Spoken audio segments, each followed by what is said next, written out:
ജനങ്ങൾക്ക് വേണ്ടി ചെയ്യാൻ കഴിയുന്ന പരമാവധി കാര്യങ്ങൾ ചെയ്യാൻ ശ്രമിച്ചിട്ടുണ്ട്. എന്തുകൊണ്ട് ഇത്തരമൊരു വിധി ജനങ്ങളിൽ നിന്നുണ്ടായി എന്നത് വളരെ സൂക്ഷ്മതലത്തിൽ ഇടതുപക്ഷ ജനാധിപത്യ മുന്നണി പരിശോധിക്കും. ജനങ്ങളുടെ അഭിപ്രായങ്ങൾ കൂടി മാനിച്ചുകൊണ്ട് തുടർ നിലപാടുകൾ ഇടതുപക്ഷ ജനാധിപത്യ മുന്നണി സ്വീകരിക്കുക എന്നുള്ളതാണ് ഞങ്ങൾ ഉദ്ദേശിക്കുന്നത്.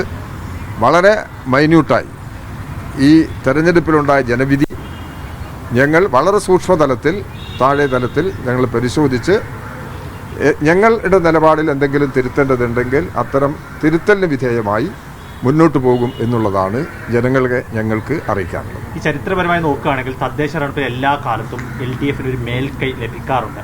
അത് മറ്റ് സ്റ്റേറ്റ് വൈഡുള്ള ഒരു ഇലക്ഷൻ റിസൾട്ടിൻ്റെ ട്രെൻഡ് എന്തായാലും. പക്ഷെ ഇത്തവണ ഗ്രാമപഞ്ചായത്തുകളിൽ പോലും UDFന്റെ ഒരു മുന്നേറ്റം, ഇതൊരു ചരിത്രപരമായ തോൽവി എന്ന് തന്നെ വിശേഷിപ്പിക്കേണ്ടി വരില്ല LDFന്. ഈ തെരഞ്ഞെടുപ്പ് ഫലം സമ്മിശ്രമാണ്. കേരളമാകെ എടുത്തു കഴിഞ്ഞാൽ ഒരേ രീതിയിലല്ല. അതുകൊണ്ടാണ് അത്തരം വിഷയങ്ങളെല്ലാം സൂക്ഷ്മതലത്തിൽ പരിശോധിച്ചേ പറയാൻ കഴിയുള്ളൂ എന്ന് പറയുന്നത്. 14 ജില്ലാ പഞ്ചായത്തുകളിൽ 7 പഞ്ചായത്ത് UDFും 7 പഞ്ചായത്ത് LDFുമാണ്.